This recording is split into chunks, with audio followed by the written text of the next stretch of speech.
안녕하세요. 조소입니다. 감사합니다. Welcome to another edition of K-pop news here on Zocast Productions channel. Now this week there was a series of stories that has been developing this past week, I should say. And it's regarding the idol and singer IU, right? Now, I've reacted to, I know, one IU song on this channel, and it was actually a cover. It's a cover song. So, I've seen some other videos that have addressed certain instances or examples of the same idea concerning IU's work, like her music, right?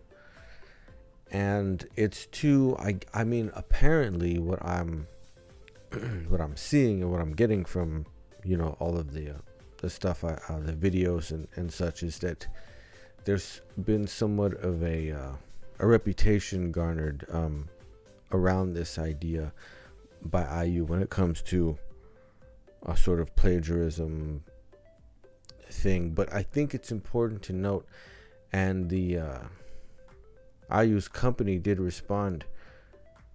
Sometimes the performer, the singer, right, the one who's out in front, they might not really have the input on some of these production choices.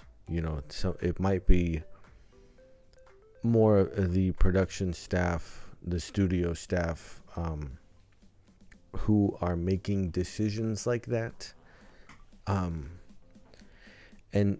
perhaps they don't necessarily go through the correct channels, you know what I'm saying, to make sure everything is on the up and up. But I have this was the first article that I noticed, and it's from 4 days ago, posted to All K-Pop by Susan Han. An anonymous individual has reportedly filed charges against singer IU for plagiarizing 6 songs, including The Red Shoes, BB, Celebrity, and more. I think that's BB. It might be BB, but I think it's BB. According to an exclusive media outlet report on May 10th, an anonymous individual, A, has filed charges against singer IU for plagiarism. Earlier this week, on May 8th, Seoul's Gangnam Police Station received a charge report filed against IU, who is facing accusations of plagiarizing 6 songs: Good Day, The Red Shoes, Pitiful, Boo, BB, and Celebrity. The charge report claimed all 6 of these songs closely resembled the original songs in melody, rhythm, and chord progression. And in the case of songs like The Red Shoes, the resemblance is clearly noticeable even in the ears of the general public. Especially all 6 songs are suspected of plagiarizing the intro. Oh, okay, so specifically they're addressing like the beginning intro sequence, I guess, to these songs, and to varying extents some of these other things might apply in particular cases. Now, let's see. It's true that back in 2013, when IU first released The Red Shoes, she became embroiled in a plagiarism accusation for the song's close resemblance to Here's Us by the German band Nekta. The accuser A further claimed that accused IU refused to respond to her plagiarism accusations despite their numerous occurrences, instead reporting and erasing all such accusations on SNS for copyright violations. Therefore, the accuser has decided to file a report after witnessing a lack of public awareness regarding the numerous accounts of plagiarism, which have been taken down irrationally on SNS for copyright reasons, and additionally as an issue of a failure of legal authorities to fulfill their duties responsibly in determining the amount of damages that those faced with copyright violation accusations must pay. While normally plagiarism charges must be filed by those who believe themselves to be the victims of creative plagiarism, in the case of A, they intend on claiming that third parties can also file charges based on suspicions of habitual acts of plagiarism for profit. So what's interesting about this is, now I don't know about in the Korean system, right? Like in South Korea, in the sort of legal the established like rules as far as the established laws as far as how this stuff works there, right? But here in the States, like you have copyright and then you have publishing rights. And it's interesting because when she's citing plagiarism, which is specifically, it doesn't, because in other words, it's talking about the aspects like melody, rhythm, chord progression, right? And then also the intro, right? So the thing about it is, copyright, at least here in the States, copyright is literally the right to make copies. So if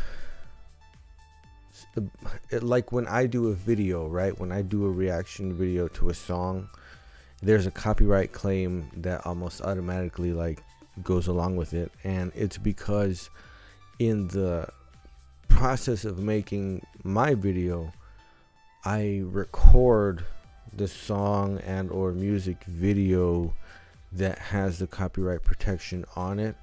So I have made a copy of that, even though my video is not. I mean, it is the song, but if I listen to a 3-minute song 2 times, that's 6 minutes out of a 20-minute video. That means that the other 14 minutes are just me, right? But because those 6 minutes are the actual song itself, and I have made another copy of that, right? And it exists on my hard drive, and then I've also uploaded it to YouTube. So there's a bit of copyright and a bit of distribution or publishing, stuff that's going on there, which is why in most instances I automatically get the copyright claim file on it, right? But what's interesting is that because it gets very sort of nitty gritty, right? Where like you have to sort of establish certain things, and this last part right here, habitual acts of plagiarism for profit, it's and the company remarks on this too, stating that it does seem like it's the way that it's framed, right? The way that the accuser's argument is framed is that it's more like they're trying to discredit IU, the individual, like her as a personality or a person or an individual, however you want to say. And so on the 10th, right, the EDAM Entertainment released a statement that we have been aware for some time now that false claims of plagiarism and baseless rumors have been spread via various online communities, SNS communities, YouTube, as well as in print form in certain areas. We recently confirmed that for the past several months, serious accounts of malicious activity were detected on multiple online communities and Naver cafe pages. After confirming the above, the agency proceeded to collect all forms of evidence related to accusations of plagiarism, false rumors, harassment, and defamation of character, invasion of privacy, etc. Based on the collective evidence, we have submitted lawsuits against responsible parties through the agency's law firm. Then today, while still waiting on proceedings of the lawsuits, we found out through the news reports that charges had been filed against IU with the police.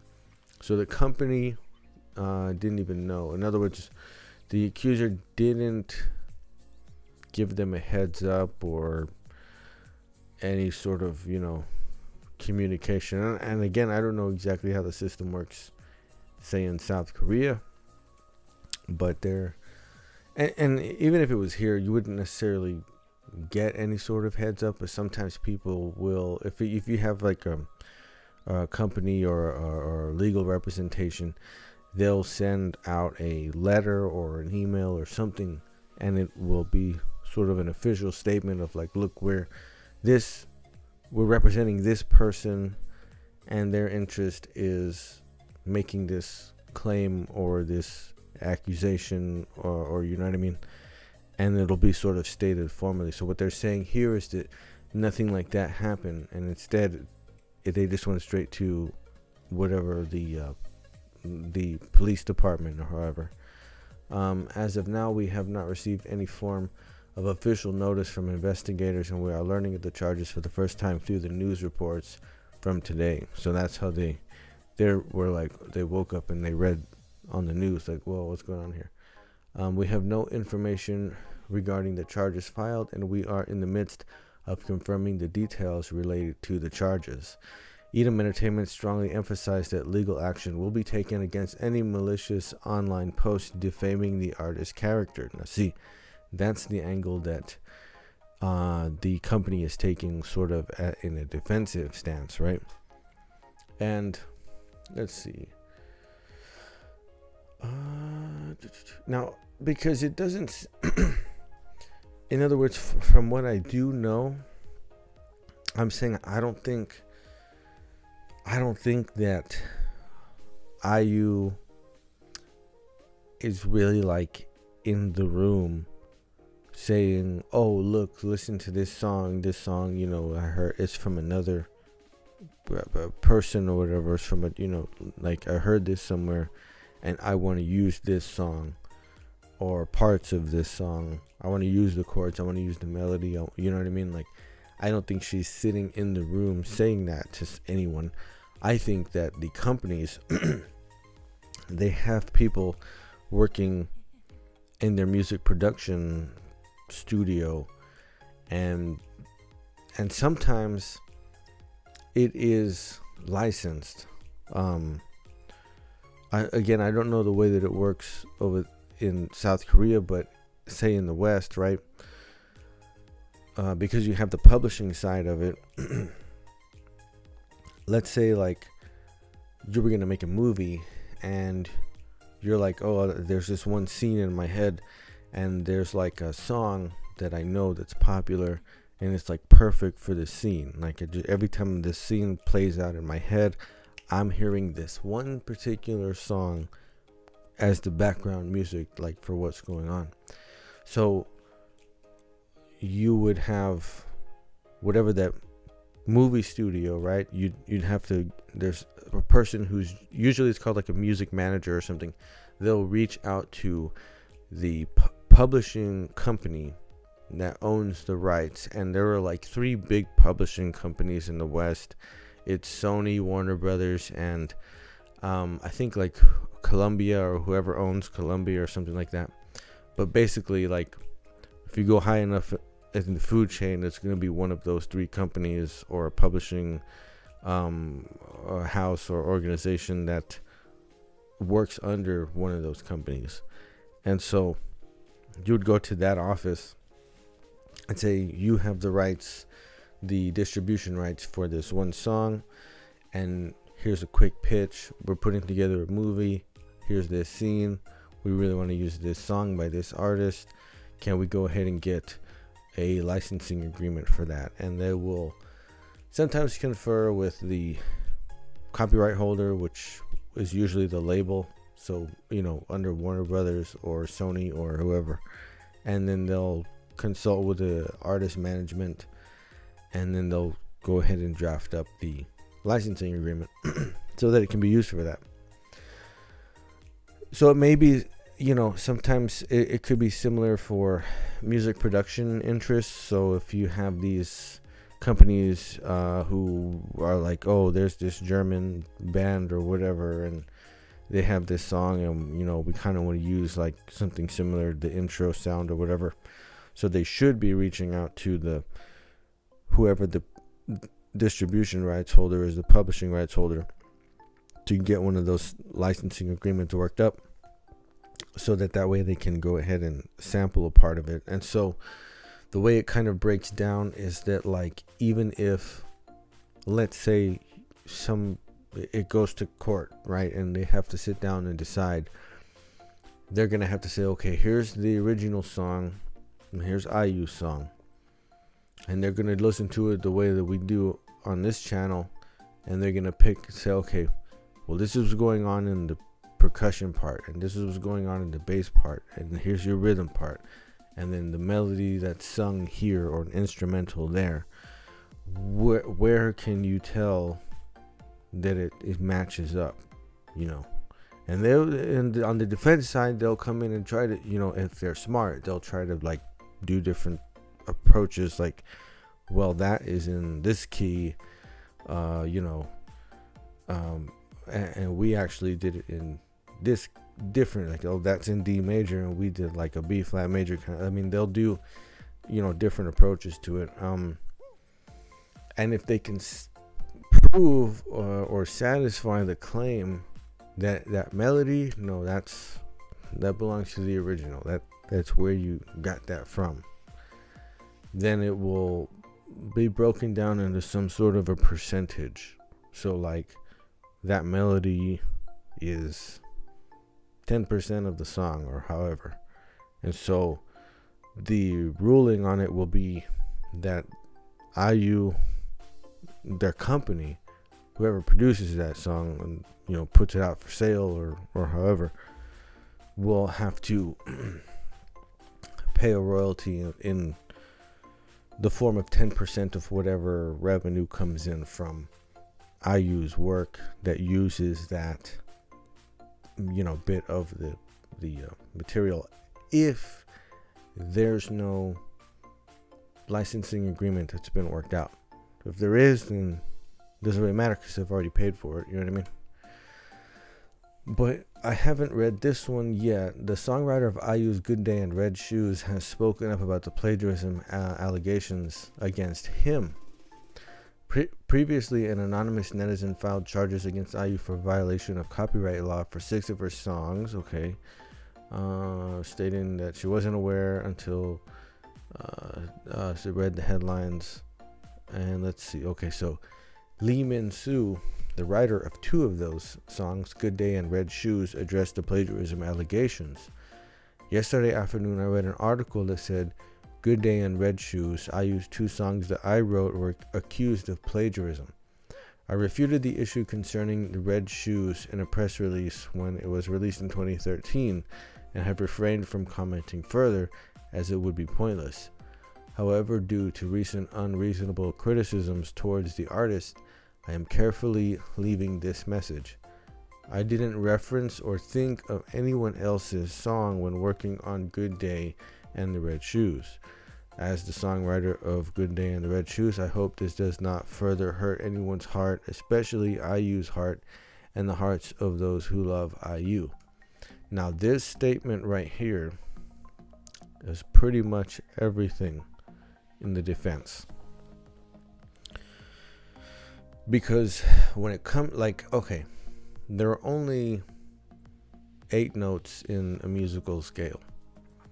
And there are only so many chords that are possible that you could build off of that scale. Like, in other words, no matter how you come at it, no matter what system you use or tonal harmony, or whatever it is that you do with those notes, there's a finite,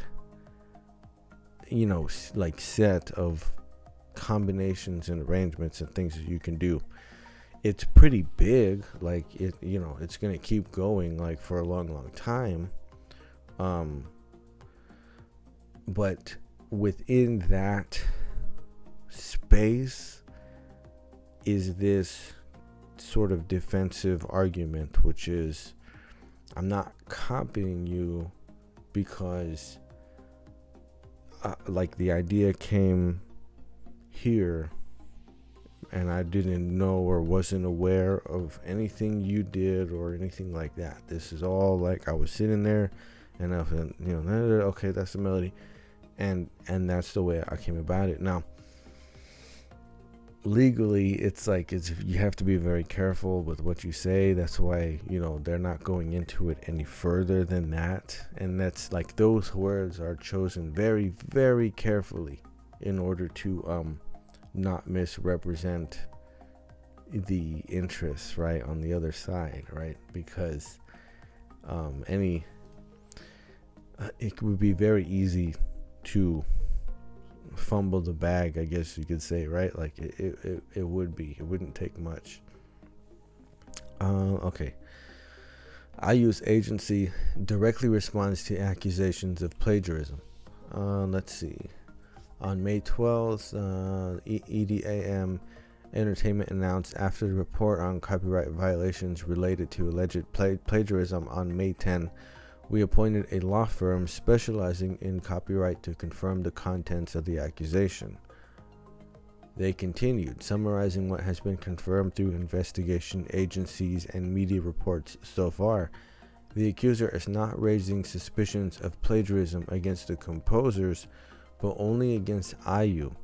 It can be seen that the unreasonable third party, unreasonably accused of singer IU, was only to damage the artist's interests. Finally, they said, I believe that the investigative agency will make a quick and wise decision on the obviously wrong accusation. So this is what I was getting at earlier, was like the way that it's framed was trying to make it seem like it was all IU's master plan or whatever, like she was like, oh, I'm gonna steal some songs today or whatever, and I don't buy that, even with my limited experience, you know what I mean, of like really not knowing IU as an artist like deeply, you know what I mean, but from what I do know, I'm like I don't think so, you know what I mean, like I wouldn't bet on it. But as suspicions of plagiarism against IU spread rapidly online in the form of fake news, composer Lee Min-soo, who composed IU's Good Day in Red Shoes, and composer Lee Jong-hoon, who composed BB, posted on social media that they directly refuted plagiarism claims. In addition, producer Choi Gap-wan, who co-composed and wrote the lyrics for Pitiful, also said in an interview that it was not plagiarism. And so EDAM released an official statement, and they said, first of all, we'd like to say that we are very sorry for causing concern to our fans. For several months, we have been responding to forces that have been constantly making plagiarism suspicions, baseless spy rumors, and slander against our artists through monitoring and investigation requests. In the meantime, I felt shocked beyond absurdity to the fact that some of them raised suspicions of plagiarism and accused me. On the 10th, after the report of copyright infringement related to plagiarism allegations, we appointed a law firm specializing in copyright to confirm the accusation. Summarizing what has been confirmed through investigative agencies and media reports so far, the accuser is not raising suspicion of plagiarism against the composers, but only against IU. Even in a situation where some composers say it is not plagiarism, it can be seen that the third party, who has nothing to do with copyright, forcibly accused IU, a singer, only to damage the image of the artist. I believe that the investigative agency will make a quick and wise judgment on these obviously wrong accusations, and according to the results, I will hold the accusers who made indiscriminate accusations accountable. We are responding by communicating closely with the composers from the beginning of the incident, and we would like to say once again that we will strongly respond to indiscriminate accusations. EDAM Entertainment and its artists will continue to do their best to repay you with good music as much as the fans support and trust us. So, I mean, that's a good statement that contains everything that I would expected to. You know what I mean? And I think, at least from what it seems like, EDAM is trying to do the right thing. I don't think that they are. I think they're a good company for their artists. Like, I think what they're doing is they're really standing up in defense of IU and taking a pretty strong stance, because I see things all the time, especially concerning like Twice and some other groups, where a lot of fans are like saying they're indicating that they wish JYPE would do more, to kind of counter some of the things that get thrown around online. Because I won't get into the weeds of it or whatever, but there's just like this article is describing the different accusations. Like, that stuff goes back and forth all day long on all platforms. Like, it just does, and there are some fans that look at companies and say, why aren't you doing anything about this? Like, why aren't you doing any more about this? But it looks like EDAM is. It looks like they're like, yeah, we're gonna go to bat for our talent. You know what I mean? So I can't hold that against them. Now this one I haven't read either. This one, but I was like, what in the world? Netizens appalled by the flyers spread by anti-fans. Now this is a thing right here, anti-fans, right? This is why I say anti-fans is not the way to go. Like, it's not the way, man. It's not the right way. So anti-fans accusing IU of being a North Korean spy. Oh, how salacious, man. Like how scandalous, dude. This is what I mean. Like, the dirt gets slung. It gets slung like so crazily online, and this is like somebody printed this out. This is wild, right?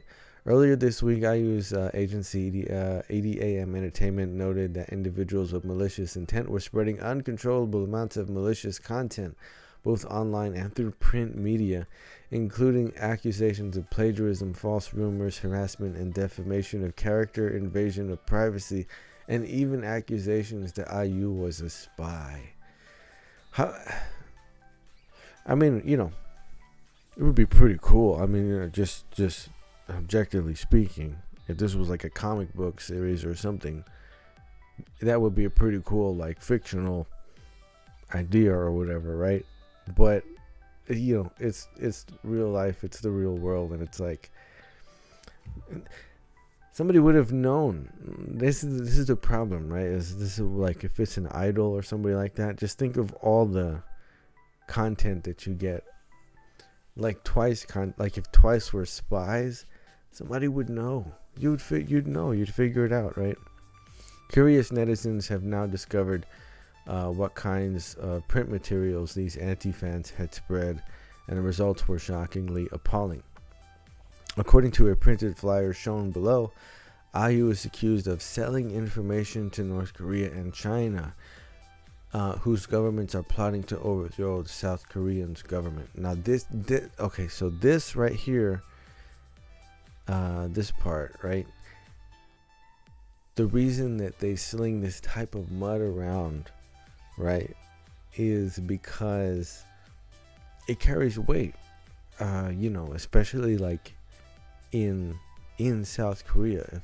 If and this is where IU's character comes into the entire equation here, right? Because if it was somebody nobody knew, right? If they're not really famous, or they're not an idol or whatever, and accusations like this start to fly, it's kind of a serious situation, because you better be able to represent and prove that that's not the case, because it's not something that people take lightly, right? Like, it really isn't.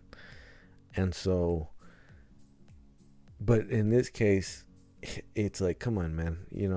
The flyer seems to rationalize these accusations based on the fact that IU is the spokesperson for Woori Bank, a multinational bank headquartered in Seoul, which the flyer claimed was actually funneling money to the north. The flyer also noted that North Korean birds, which were actually spy drones equipped with cameras and surveillance technology, were being used to monitor internal affairs in South Korea in real time. And the further wrote that IU was on the same team. She's with the birds. She's with the drone birds. Oh my goodness, that's gotta be true. It's gotta be real. Isn't that that was the meme conspiracy though, isn't it? The idea that birds like pigeons aren't real or something like that. That's their conspiracy. I think that was even in like Fallout 4. I think in the what was it called? The Institution. And they said we have our watchers out there or whatever, and that it's actually the birds in Fallout 4 are like high tech drones built by the Institution that go around and extract information from all over the wasteland or whatever. It's oh my goodness. Netizens could not hide their disdain after coming across the malicious flyer. Whoever made this is very ill. Why? People have seriously gone crazy. I refuse to believe that anyone in their right mind would create, print, and distribute a flyer like this. Yes, that's the thing. It's like the effort, man. The time and the energy invested in this. Like, you know what I mean? And I say this about the stuff online too. I say this about anti-fans and the sort of like fan war stuff that comes up between like Twice fans and other groups and stuff, and it's like, who has the time? Like, just enjoy. Just enjoy, whoever's music you like. Just go listen to it. It's, stream the songs and the videos and go to the concert and buy them. I mean, you know what I mean? Like that's the way that you help, right? Like that's the way that you kind of serve the whole endeavor, I guess you could say, right? But this, that's the thing right there. That somebody has like the time and the energy and the resources to go through with it. Literally, what did IU even do to you? Who is doing this? Are they getting paid for this? That's a good question. What the actual F? I'm starting to really think that delusional disorder is a real disease. The only way to handle this is to slap them with as many lawsuits and fines as possible until they literally have no choice but to seek medical help. But, I mean, that's the thing. And if they keep going, if they keep like pushing this, you know what I mean, like it's gonna reach that point, like it's gonna get serious, right? Like I'm so sorry to those people who put so much effort into making this but no one believes any of it. The most ridiculous thing about this is honestly the fact that they use such a nice picture of IU. Oh man, look at the birds. It's even got the birds on there. Oh my goodness, look at this. Just look at this flyer. Just look at the editing work.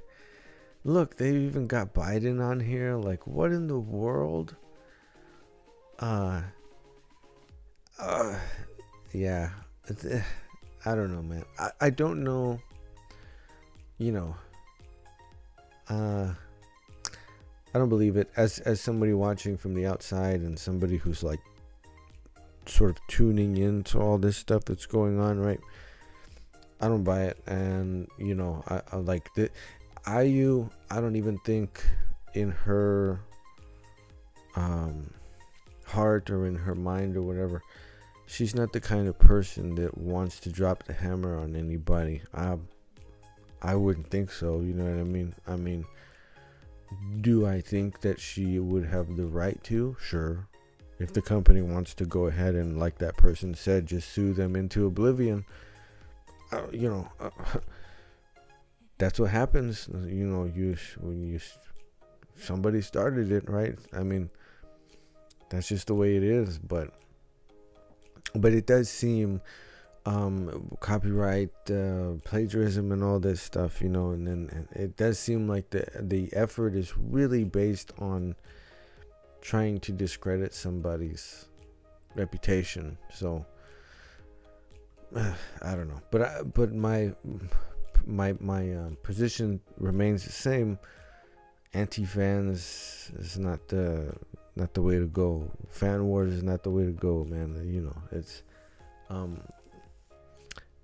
at a Twice concert, if there are other fandoms, light sticks in the crowd, they don't make a big deal about it. In fact, they think it's cool. They're like, oh, awesome, we like that group too, and you're fans of them and we're fans of them, and so you're here, and that means you like what we do also. And they're kind of like take it as a compliment, you know what I mean? So there is also that approach, is all I'm saying, you know what I mean? I think it's a good one. Now, earlier, or no, was it last week, right? Last week there was the story about how Joy from Red Velvet was sitting out on some of the initial tour dates for the RTV concert, right? The comeback concert. And the recent development with Red Velvet is that their Bangkok concerts have been indefinitely postponed because Wendy has been confirmed to have a case of the virus. I'm trying to be careful because I don't know how YouTube feels about this stuff now. Concert organizer SM True announced Red Velvet's upcoming RTV concerts in Bangkok, Thailand were indefinitely postponed. The concerts were previously scheduled to take place at the Thunderdome in Bangkok on May 13th and 14th. Red Velvet, and they were having 4 members, right?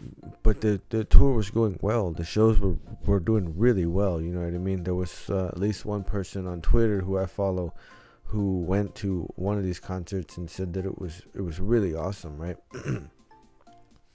Red Velvet were holding their RTV World Tour with 4 members as Joy was taking a hiatus due to health concerns, is what that should say. With Wendy's illness, it seems the group will not be able to make their concerts in Thailand. In related news, Red Velvet are so far still scheduled to hold their concerts in Jakarta, Paris, Berlin, and Amsterdam later this month. Okay, here's the official announcement. Okay, so SM True deeply regrets and sincerely apologizes to inform everyone regarding the postponement of Red Velvet 4th concert RTV in Bangkok, scheduled for Saturday, May 13th and 14th at Thunderdome. Due to the artist's health condition necessitating quarantine in accordance with the measures mandated by the South Korean government, as well as other factors and schedules that require further consideration and evaluation by all relevant parties involved, the concert has been postponed indefinitely. The company prioritizes health and safety of the artists, audiences, and staff as a top concern, and we genuinely ask for your understanding. For a ticket refund, the company will promptly provide detailed information regarding the ticket refund process. So that's interesting, right? Because, I mean, so they were touring already, and I have to double because I'm not sure if they had already started to play dates outside of South Korea, right? It's making it seem like when about the symptoms were confirmed and all of this, that she may have been back in South Korea, or for some reason it was like, okay, you're gonna have to return to South Korea in between, the last concert date and the upcoming concert date. And so somewhere in that itinerary, once it happens and it's like, oh well, the requirements for it is quarantine, and so that means that while you're here, you're gonna have to stay here. So it's unfortunate. I'm pretty sure Wendy will be fine. I'm pretty sure Joy will be fine. I hope that they recover quickly. I hope Joy's feeling better. That was the last thing we heard, was that she was already feeling, like she was bouncing back. And Wendy, all we get from this is that she has to undergo the quarantine thing. It's not saying like, there's anything serious or whatever. So I'm pretty sure that she may even be asymptomatic and she's just bored because she's like, man, I want to be on the tour. You know what I mean? Like, I want to be out there performing and stuff. So hopefully that's the case. Hopefully she's fine. And safe and healthy and recovering, and I think if they might be able to set up a later date, because they just don't know right now. That's why it's postponed indefinitely, because obviously they don't know exactly how it's going to work out yet, but they probably can try to arrange something there later. Hopefully, but I just hope everybody gets well soon, for sure. And I think if they do come back all 5 together, man, they're really gonna have like a blowout on the rest of the tour, right? Like the rest of those shows, if all 5 of them, can reconvene and all get back together on the performance schedule, I think it will be probably a tour to remember, right? And I thought this was just a sweet thing here, because I have reacted to this group already on the channel, Nine Muses. They were the subject of the K-pop documentary video that I watched. It's a documentary movie. It was all about this group, Nine Muses, and kind of how they got started, like the very, very early beginnings. And so I just thought that this was cool. Nine Muses gathered together for Minha's wedding photo shoot. Nine Muses have gathered together for Minha's wedding photo shoot on May 12th. Minha shared the below photos of a wedding photo shoot for her fellow Nine Muses members. She also wrote taking bridesmaids photos with the goddesses of Nine Muses. In the photo, Minha herself is dressed in purple white, while her fellow members are in flower patterns and pastel-toned dresses. Minha debuted as a member of Nine Muses in 2010, and after leaving the team in 2016, she debuted as an actor. She announced this past February she'll be marrying her non-celebrity fiancé this month. And there they are. It's just cool, man. I thought this was, a nice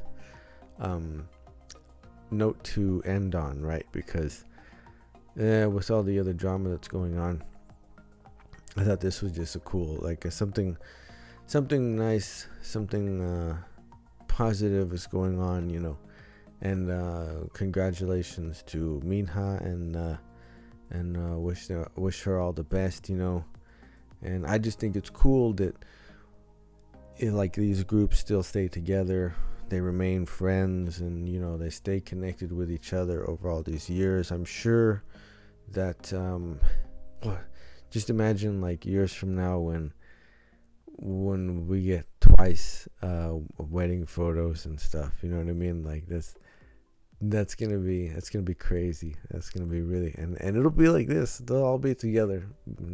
They will, they will.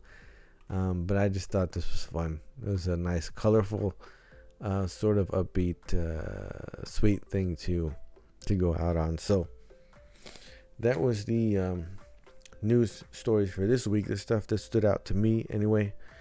Hopefully Red Velvet has a recovers and has a good rest of their tour. Hopefully all the stuff with IU gets sorted out, and congratulations to Minha and her wedding. And it's really nice to see Nine Muses still hanging out together and still being friends and all that good stuff. So that was it for this week's update, K-pop news stories, and we'll see what next week brings, and what further developments and whatever else pops up, because there's always a lot of stuff going on, always. So until then.